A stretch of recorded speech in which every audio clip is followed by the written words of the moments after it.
کوئی سخت پیغام سہیل آفریدی کو پہنچایا گیا ہو جو ان کو ناپسند ہو، اور اس کے بعد جو انہوں نے جلسے کیے، جیسے تقریریں کی گئیں، اور اس سے پھر ان کے لب و لہجے، ان کے الفاظ کے اندر ہمیں واضح نظر آتا ہے، تو میرے خیال میں تو یہ ملاقات کامیاب نہیں تھی۔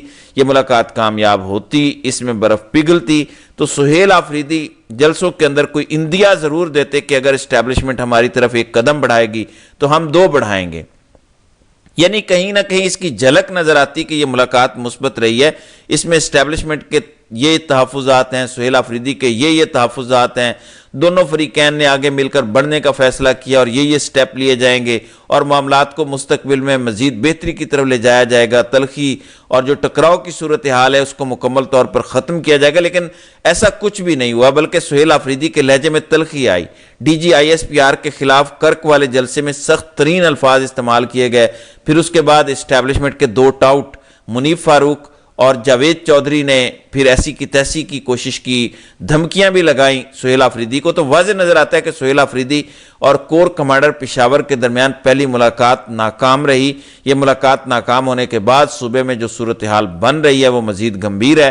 اس کی وجہ یہ ہے کہ ترکی کے اندر جو مذاکرات کا سیشن چل رہا ہے اور پاکستان اور افغانستان کے درمیان، اس سے بھی کوئی اچھی خبریں سامنے نہیں آ رہی۔ تو اگر وہاں سے بھی کوئی اچھی خبر نہیں آتی، ٹی ٹی پی کو روکنے کے حوالے سے افغان حکومت اگر کوئی اہم پیش رفت نہیں کرتی، تو آنے والے دنوں میں خیبر پختونخوا کے اندر ایک بار پھر دہشت گردی کا جن قابو سے باہر ہو سکتا ہے۔ اس دہشت گردی کے جن کو دوبارہ بوتل میں بند کرنے کے لیے ضروری ہے کہ وزیر اعلیٰ خیبر پختونخوا اور کور کمانڈر پشاور کے درمیان یہ ملاقات کامیاب ہوتی، اس میں دوریاں کم کرنے کی کوشش کی جاتی، ایک دوسرے کے تحفظات سنے جاتے اور پھر صدق کے دل سے دور کرنے کی کوشش کی جاتی تو بہتر ہوتا۔ خان کے ساتھ ملاقات سہیل آفریدی کی نہیں کروائی گئی، اب تو یہ تھریٹ کیا جا رہا ہے کہ آپ کی ملاقات نہیں ہوگی، دیکھتے ہیں آپ اب کیسے خان کے ساتھ ملاقات کر پاتے ہیں۔ اب آج منگل ہے، منگل کے روز آج اڈیالہ کے اندر خان کے ساتھ ملاقاتوں کا دن ہے۔ پی ٹی آئی کی جانب سے سہیل آفریدی سمیت دیگر سینئر رہنماؤں کے نام دیے گئے ہیں۔ جن لوگوں کے نام دیے گئے ان میں سہیل آفریدی کا نام شامل ہے۔ بیرسٹر علی ظفر نے سہیل آفریدی کا نام جیل حکام کو بھجوایا ہے۔ اس کے علاوہ وکلاء کی ملاقات کی فہرست بھی بھجوائی گئی ہے۔ وکلاء میں بیرسٹر گوہر، سلمان اکرم راجہ، مشال یوسف زئی شامل ہیں۔ اس کے علاوہ وکیل عزیر بھنڈاری اور حسنین سنبل کے نام بھی لسٹ میں ہیں، وہ بھی خان کے ساتھ ملاقات کریں گے۔ پھر اس کے علاوہ عمران خان اور بشرا بی بی کی فیملی کی بھی ملاقات آج متوقع ہے۔ اگر کوئی روڑے نہیں اٹکائے جاتے اور جو ایک طے شدہ طریقہ کار ہے اس کے مطابق یہ ملاقات کی اجازت دے دی جاتی ہے، سہیل آفریدی کی ملاقات اگر فرض کرے نہ بھی ہو تو میرے خیال میں پیغام رسانی علیمہ خان یا عمران خان کی دیگر بہنوں کے ذریعے ہو سکتی ہے۔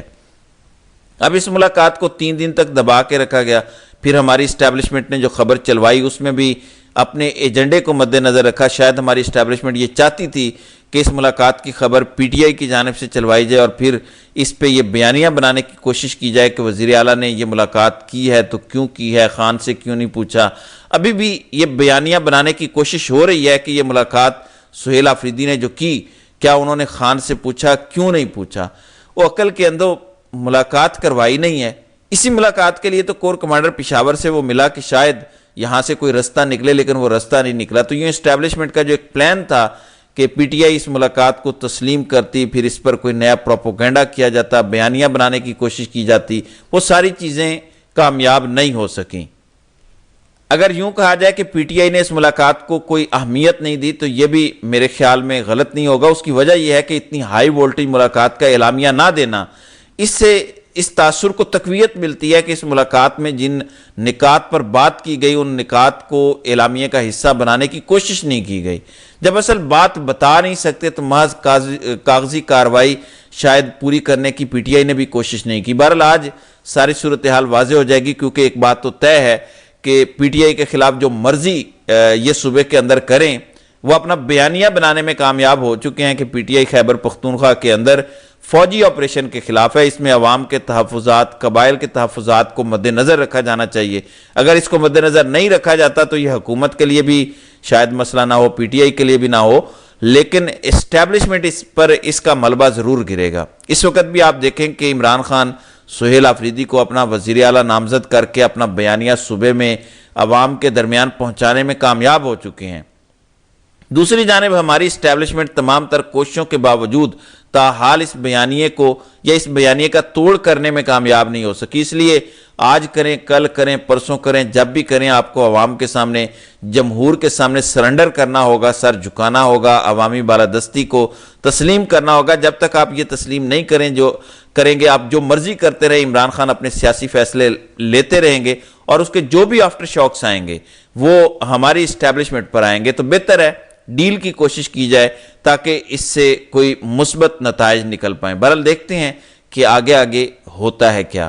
تو ناظرین کرام، آپ کی اس ویڈیو کے حوالے سے کیا رائے ہے؟ آپ اپنی رائے کا اظہار کمنٹ سیکشن میں ضرور کیجئے گا۔